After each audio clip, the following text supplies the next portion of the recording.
بسم اللہ الرحمن الرحیم۔ آج کسی صوفی صاحب کا سوال ہے کہ روح کیا ہے؟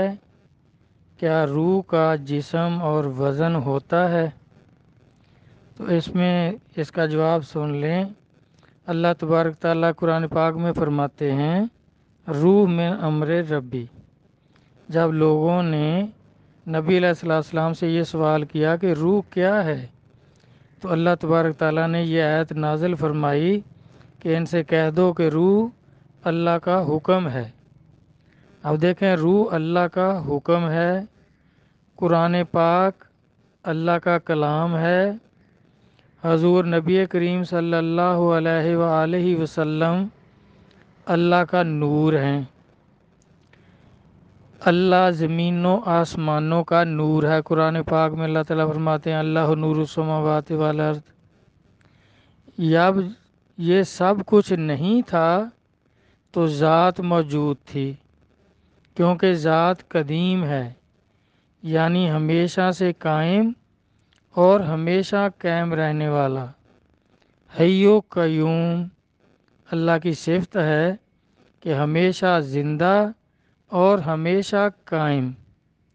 اور بت آدم کو حکم سے نہیں، حکمت سے بنایا، کیونکہ اس وقت یہ کائنات، زمین و آسمان اور کئی قسم کی مخلوقات موجود تھی۔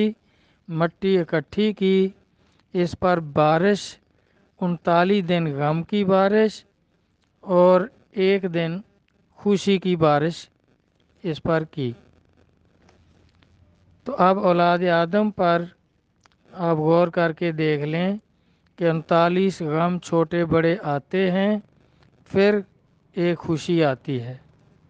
تو بلے شاہ صاحب فرماتے ہیں کہ جب کائنات نہیں تھی، ذات کے سوا کچھ بھی نہیں تھا، تو پھر یہ سب کچھ کہاں سے آ گیا؟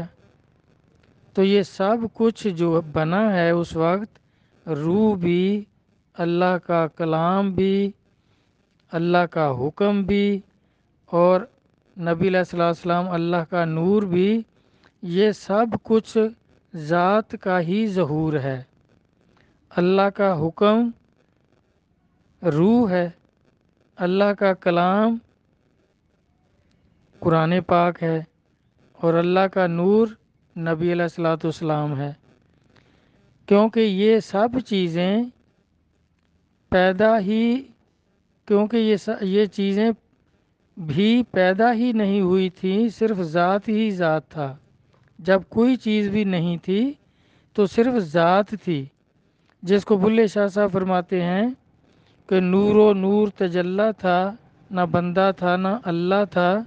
اس کا مطلب یہ نہیں ہے کہ اس وقت ذات ہی نہیں تھی، ذات موجود تھی، لیکن اس کو اللہ کہنے والا، اللہ کی عبادت کرنے والا بندہ نہیں تھا۔ جب آدمی پیدا ہوا، بندگی کرنے لگا، تو پھر اس کا نام اللہ ہو گیا، کیونکہ اس کی عبادت ہوتی ہے۔ جس کی عبادت کی جائے، جو عبادت کے لائق ہو، اس کو اللہ کہتے ہیں۔ جس طرح آدمی جو ہے شادی سے پہلے بھی آدمی تو ہوتا ہے، لیکن ابا باپ نہیں ہوتا۔ جب شادی کر کے اولاد ہوتی ہے تو پھر وہ باپ کہتی ہے، پھر وہ ابا بن جاتا ہے۔ اسی طرح جب عبادت کرنے والے بندے پیدا ہوئے تو عبادت کے لائق اللہ کو اللہ کہتے ہیں۔ اللہ کہنے والے آ گئے تو وہ پھر بندہ بھی ہو گیا اور اللہ بھی ہو گیا، کیونکہ اللہ جو ہے یہ ذات کا نام ہے۔ جب جتنے بھی اس کے صفاتی نام ہیں، جس صفت کا اظہار ہوتا ہے، پھر اس صفت سے اللہ کو پکارتے ہیں۔ جیسے رب جب پلنے والی مخلوق پیدا کی، کھانے والی مخلوق پیدا کی، اس کو پالنے لگ گیا تو رب العالمین بن گیا، ستار و غفار بن گیا۔ اسی طرح پھر جس کی عبادت کی جائے اس کو اللہ کہتے ہیں، پھر وہ اللہ ہو گیا۔ پھر آدم علیہ السلام کے لیے گارا تیار کیا گیا، بت بنایا گیا، پھر اس کو سکھایا، پھر اس میں روح جب اللہ کا حکم اور نور تھا اس کو داخل فرمایا. روح تو نور تھی، جب اس پر نفس کی کثافت چھا گئی تو اس کی حالت بدل گئی. جس طرح قرآن پاک میں اللہ نے فرمایا احسن تقویم، کہ بہترین تکمیل کی اس کی. اور پھر کیا کیا؟ جب نفس اس کے ساتھ لگا دیا تو پھر یہ اسفلا سافلین کر دیا اس کو. اب اس کثافت کو روح جو ہے مجاہدہ نفس سے جب تک آسان تقویم نہیں بنتی، جو کہ مرشد کامل کی توجہ اور کرم کے بغیر نہیں ہو سکتا، اس وقت تک یہی روح کبھی کافر، کبھی منافق، کبھی نام کا مسلمان اس کو کہتے ہیں. مرشد کامل نصیب ہو جائیں تو روح کے مقام طے ہو جاتے ہیں، جیسے عالم ناسوت سے عالم ملکوت، اور اس سے آگے عالم جبروت اور عالم لاہوت. اور یہ مقام جب وہ طے کر لے گی تو اس کے حکم جاری ہوتے ہیں کہ اللہ تعالیٰ فرماتے ہیں جب بندہ نفلی عبادت سے میرے قریب ہو جاتا ہے تو اس کے ہاتھ پاؤں زبان میں ہو جاتا ہوں. اور سرکار دو جہان نبی علیہ الصلوۃ والسلام نے فرمایا مومن کا قلب اللہ کا عرش ہے. اب اس روح نے آسان تقویم کا مرتبہ جو نفس کی کثافت کی وجہ سے کھو گیا تھا دوبارہ حاصل کر لیا. اب وہ روح اللہ کا حکم، اللہ کا نور ہو گئی. اب اس میں بغیر ہی پروں کے پرواز آ جائے گی جو فرشتوں سے کہیں زیادہ تیز ہے. تو سرکار صلی اللہ علیہ وآلہ وسلم کا فرمان پاک ثابت ہے کہ آپ فرما رہے ہیں کہ آپ صلی اللہ علیہ وآلہ وسلم موسیٰ علیہ السلام کی قبر سے گزرے تو موسیٰ علیہ السلام قبر میں نماز پڑھ رہے تھے. اور جب سرکار اب آپ تو جبرائیل علیہ السلام کے ساتھ پوری رفتار سے، جبرائیل علیہ السلام اپنی پوری پاور سے براق کو لے کر جا رہے تھے، سرکار اس پہ سوار تھے. تو جب آپ بیت المقدس میں پہنچے تو امام الانبیاء کا خطاب آپ کا پورا ہونا تھا، تو سب نبی وہاں موجود تھے. آپ تو جبرائیل علیہ السلام کے ساتھ جا رہے ہیں براق پر، تو وہ باقی نبی جو ہیں وہ کس طرح تشریف لے آئے؟ ان کے تو پر نہیں تھے، نہ ان کے پاس براق تھا. تو چونکہ ان کی روحیں جو تھیں، اب یہ جو نفس کی کثافت ہے وہ ان سے اتر چکی تھی، نبیوں کی زندگی میں ہی اتر جاتی ہے. تو وہ اپنی اس پرواز سے، اپنی روح کی پرواز سے موسیٰ علیہ السلام نماز سے بھی فارغ ہوئے اور سرکار کے پہنچنے تک پہلے وہاں موجود تھے. تو پھر جبرائیل علیہ السلام جب آپ نے نماز مکمل کر دی، سب نبی تشریف لے گئے، تو آپ جبرائیل علیہ السلام کے ساتھ چھٹے آسمان پر دیکھتے ہیں تو موسیٰ علیہ السلام موجود ہے. جب پہلے پر پہنچے تھے تو دیکھا آدم علیہ السلام وہاں موجود ہیں. دیکھیں آپ پہلے آسمان پر پہنچے ہیں تو آدم علیہ السلام پہلے موجود ہیں. آپ تو جبرائیل علیہ السلام کے ساتھ براق پر جا رہے ہیں، اور جبرائیل علیہ السلام کی سپیڈ کتنی ہے، رفتار کتنی ہے کہ جب نبی علیہ السلام نے پوچھا کہ تو کتنا تیز اڑ سکتا ہے، تو جبرائیل علیہ السلام نے عرض کیا کہ حضور جب یوسف علیہ السلام کو کنویں میں پھینک دیا تو مجھے حکم ہوا تھا کہ اس کو پانی میں نہیں گرنے دینا.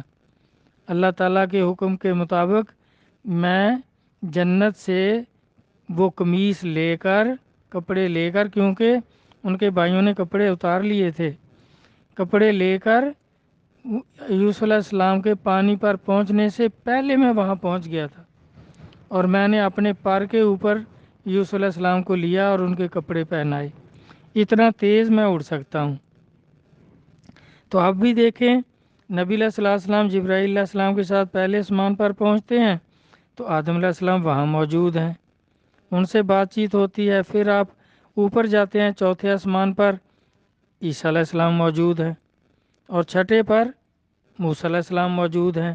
آپ دیکھیں وہ سرکار سے پہلے کیسے تشریف لے گئے، کیونکہ روح کی پرواز جو ہے اب ان کے پر نہیں تھے کہ وہ پروں سے اڑ کر گئے تھے، کسی حدیث سے کوئی کسی روایت سے ثابت نہیں ہے۔ تو وہ براق اور جبرائیل علیہ السلام سے روح کی پرواز چونکہ تیز تھی، اس لیے وہ نبی آپ کے پیچھے نماز پڑھنے کے بعد وہاں پہنچ گئے۔ تو روح جو ہے یہ لطیف چیز ہے، کثیف نہیں ہے۔ لطیف چیزوں کا وزن نہیں ہوتا، جس طرح فرشتے ہیں۔ اب دیکھیں فرشتے ہمارے کندھوں پہ بیٹھے رہتے ہیں تو کبھی ان کا وزن محسوس نہیں ہوتا، اور نہ وہ خود محسوس ہوتے ہیں، کیونکہ وہ بھی لطیف چیز ہیں، نور کی پیداوار ہیں، نور سے پیدا ہوئے ہیں، اور ان کے ساتھ یہ نفس نہیں لگائے، یعنی خواہشات اور نفس کی گمراہیاں اور اس کی طرح طرح کے جو انسان پر بوجھ ہیں یہ ان پر نہیں ہے، وہ اسی طرح نور کی حالت میں ہیں۔ لیکن روح جو تھی اس پر جب نفس کی کثافت آئی ہے تو پھر یہ احسن تقویم سے اسفل سافلین ہو گئی۔ اب پھر مجاہدہ کر کے پیر و مرشد کے کرم سے ان کی توجہ اور قوت ارادی سے جب روح پھر اپنے آپ کو نکھارتی ہے اور نفس کی کثافت کو دور کرتی ہے تو پھر یہ احسن تقویم ہو جاتی ہے، تو پھر اس میں پرواز آ جاتی ہے، یہ بغیر پروں کے ہی اس کی پرواز آ جاتی ہے اس میں، اور فرشتوں سے تیز پرواز آتی ہے۔ پھر اس وقت اب اس کا کوئی وزن نہیں ہوتا، نفس اور یہ جتنی بھی کثیف چیزیں ہیں ان کے وزن ہوتے ہیں، جو لطیف چیزیں ہیں ان کا وزن نہیں۔ اور فرشتے اور اللہ کی ذات دیکھیں یہ محسوس نہیں ہوتے، کیونکہ ذات بھی لطیف ہے، فرشتے بھی لطیف ہیں، روح بھی لطیف ہے۔ تو یہ جب کسی کو خود احساس کرائیں، فرشتے بھی جب چاہیں کہ کسی کو احساس کرانا ہے تو پھر نظر بھی آ جاتے ہیں، اس کو محسوس بھی ہوتے ہیں۔ اور اللہ تبارک تعالیٰ بھی دیکھیں جب اپنا خود احساس کرائیں، جیسے موسیٰ علیہ السلام اور ان کے ساتھی گئے کہ ہمیں زیارت کراؤ، تو اللہ تبارک تعالیٰ نے پھر خود اپنی تجلی کی اور ساتھی جو تھے وہ مر گئے دیکھ کر، اور موسیٰ علیہ السلام بے ہوش ہو گئے۔ اب ان کو ہم خود نہیں محسوس کر سکتے، کیونکہ ہمارے جو حواس خمسہ ہیں یہ چیزیں جو لطیف چیزیں ہیں یہ ہمارے ان حواس سے باہر ہیں۔ ذات خود اظہار فرمائیں، جس طرح موسیٰ علیہ السلام کی امتیوں پر اظہار کیا، موسیٰ علیہ السلام پر اظہار کیا، تو موسیٰ علیہ السلام دل کی آنکھوں سے تو دیکھتے تھے، لیکن اللہ تعالیٰ نے تم یہ جو سر کی آنکھیں اس سے نہیں دیکھ سکتے، لیکن قوم کا اصرار تھا کہ ہمیں ضرور دکھاؤ، تو پھر اللہ تعالیٰ نے دکھایا تو وہ مر گئے۔ اب ان کو اللہ تعالیٰ قرآن پاک پہلے اس بارے میں ہی فرماتے ہیں کہ میں نے ان کو دوبارہ زندہ کیا تاکہ مجھے دیکھنا یاد رکھیں اور قوم کو جا کے بتائیں کہ واقعی اللہ تبارک تعالیٰ ہیں۔ اس طرح اب علامہ صاحب بھی جس طرح کہتے ہیں ہر لحظہ ہے مومن کی نئی شان نئی آن، اللہ ترقی دیتے رہتے ہیں۔ تو مولانا روم صاحب جو ہیں اس کی وضاحت اس طرح کرتے ہیں کہ جس طرح پہلے ذات تھی اس نے ہی سب کچھ، یہ سارے لباس لبادے اس نے خود ہی اختیار کیے ہیں، یہ سب اس کا اظہار ہیں۔ تو وہ فرما رہے ہیں مولانا روم صاحب مثنوی شریف میں کہ ہر لحظہ وہ ایک دلربا کی صورت میں سامنے آتا ہے، ہر لمحہ محبوب ایک نئے لباس میں ظاہر ہوتا ہے، یعنی یہ سب اظہار جو ہیں اللہ ہی کے ہیں۔ وہ خود ہی کوزہ ہے، خود ہی کوزہ بنانے والا ہے، اور خود ہی کوزہ کی مٹی ہے، اور خود ہی اس کوزے کا خریدار کے طور پر ظاہر ہوتا ہے۔ یہ سب جس طرح بلے شاہ صاحب کہتے ہیں کہ آپ سولی چڑھتا ہے، آپ چڑھاتا ہے، اور پھر پاس کھڑا ہو کر مسکراتا ہے۔ اس طرح مولانا صاحب فرماتے ہیں کہ کبھی حضرت نوح کی صورت میں ظاہر ہوا اور دعا سے جہان کو غرق کر دیا، کبھی وہ حضرت ابراہیم علیہ السلام کے روپ میں آگ کے درمیان جلوہ نما ہوا، کبھی وہ حضرت یوسف علیہ السلام کے روپ میں ظاہر ہوا اور مصر سے اپنی قمیص بھیجی تو حضرت یعقوب کی آنکھوں میں بینائی آ گئی۔ تو پھر آگے فرماتے ہیں کہ رومی جو ہے یہ کبھی کفر کی بات نہیں کرتا اور نہ ہی اس نے کبھی کفر کی بات کی ہے۔ کافر تو انکار کرنے والے ہیں جو کبھی کسی اللہ کے اظہار کا انکار کرتے ہیں، کبھی کسی اظہار کا انکار کرتے ہیں۔ مولانا روم صاحب نے سب کچھ ظاہر کر دیا اور یہ بھی کہہ دیا کہ میں کافر نہیں ہوں، میں تو ماننے والا ہوں کہ یہ سب جو اظہار ہیں کبھی روح کی صورت میں، کبھی قرآن، کبھی نبی، کبھی ولی، یہ نئے نئے لباس جو ہیں ان میں ظاہر ہوتا ہے، کبھی داتا، کبھی فرید، کبھی باہو، کبھی مظہر نور خدا، رہنمائے اولیاء، کبھی کسی لباس میں کبھی کسی لباس میں وہ ظاہر ہوتا رہتا ہے۔ اب اس کا ایک دیکھیں فلسفہ، جس جگہ پہچان لیں لوگ کہ یہ تو بھائی اللہ کا مظہر ہے، جو کہتا ہے وہ ہو جاتا ہے، یہ جب اس طرح پہچان جاتے ہیں تو اس کو اللہ تعالیٰ واپس بلا لیتے ہیں، پھر کسی دوسرے میں چھپ کر بیٹھ جاتے ہیں کہ اب مجھے تلاش کر لو۔ اور اللہ تعالیٰ خود فرماتے ہیں کہ میں زمین و آسمانوں میں نہیں سما سکتا، میں مومن کے قلب میں سما جاتا ہوں، جس نے مجھے تلاش کرنا ہے وہیں سے تلاش کرو۔ اب اس کے ہاتھ پاؤں زبان بن جاتا ہے، جس طرح نبی پاک صلی اللہ علیہ وسلم فرما رہے ہیں کہ عمر کی زبان اللہ کی زبان ہے۔ یہ اللہ کے لباس میں، یہ اللہ جو ہے بندے کے لباس میں کبھی اس کے ہاتھ، کبھی پاؤں، کبھی دل میں بیٹھ جاتا ہے۔ تو مولانا روم صاحب وہ جو فرما کر کہہ رہے ہیں نا، تو میں ان کا فرمان اسی طرح عرض کیا ہے۔ یہ نہ سمجھنا کہ بھئی انکار کرنے والوں کا جو ہے اپنے پاس سے کہہ رہا ہوں، یہ آپ کا غریب بھائی نہیں کہہ رہا، یہ ان کو جو نہ ماننے والے ہیں ان کو کافر مولانا روم صاحب فرما رہے ہیں، اور آپ کا غریب بھائی نہیں کہہ رہا، مولانا روم صاحب کہہ رہے ہیں اور سرکار فرما رہے ہیں کہ عمر کی زبان اللہ کی زبان ہے۔ اب جس کی زبان بھی اللہ بن جاتے ہیں، جس کے ہاتھ بھی اللہ بن جاتے ہیں، جس کے پاؤں اور دل میں بیٹھ جاتے ہیں، تو بھائی اب اس کے بارے میں یہ مولانا روم صاحب کہہ رہے ہیں کہ یہ اللہ ہی کے مظہر ہیں، یہ اللہ کے اظہار کی صورتیں ہیں کہ کبھی کسی صورت میں ظاہر ہوتا ہے، کبھی کسی صورت میں۔ اور یہ جو انکار کرنے والے ہیں، آپ فرماتے ہیں منکر وہ ہیں، میں منکر نہیں ہوں۔ تو اس طرح یہ صوفیہ اعظام کو، صوفی ازم کو کئی لوگ ہندوازم کہتے ہیں۔ اب دیکھیں کئی ایک فرقہ جو یہ کہہ رہے ہیں احمد رضا صاحب کہ حدیث قرآن کی آیت کو منسوخ کر سکتی ہے۔ بھائی قرآن اللہ کا کلام ہے، اور یہ نس لیتے ہیں کہ جی اللہ تبارک تعالیٰ فرماتے ہیں کہ میرا نبی میرے حکم کے بغیر بولتا بھی نہیں، تو پھر یہ حدیث کی کیٹیگریاں، یہ کیا چیز ہے پھر؟ اور کسی حدیث کو حدیث قدسی کہتے ہیں کہ یہ اللہ کا کلام ہے، دوسری کو حدیث قدسی نہیں کہتے کہ وہ نبی کا کلام ہے۔ تو اب پھر کوئی ضعیف ہے، کوئی غریب ہے، قرآن پاک کی تو کوئی آیت نہ ضعیف نہ غریب نہیں ہے، سب اللہ کا کلام ہے، سب معتبر ہے، اور اس کا ذمہ اللہ نے لیا ہے کہ اس میں کوئی چینج نہیں ہوگی۔ تو اب اگر نبی پاک جو کہہ رہے ہیں وہ اللہ ہی کہہ رہا ہے، تو پھر تو قرآن و حدیث کا فرق ختم ہو گیا، پھر سب کو قرآن کہیں کہ اللہ کا ہی کلام ہے۔ بھائی عقل کریں، یہ لوگ جھوٹ بولتے ہیں، انکار کرتے ہیں، یہ جانتے نہیں ہیں، ان کو اللہ کی معرفت نہیں ہے، اس لیے یہ اس طرح کی باتیں کرتے ہیں، کیونکہ نبی پاک صلی اللہ علیہ وسلم نے تو خود فرمایا کہ میرا کلام اللہ کے کلام کو منسوخ نہیں کر سکتا۔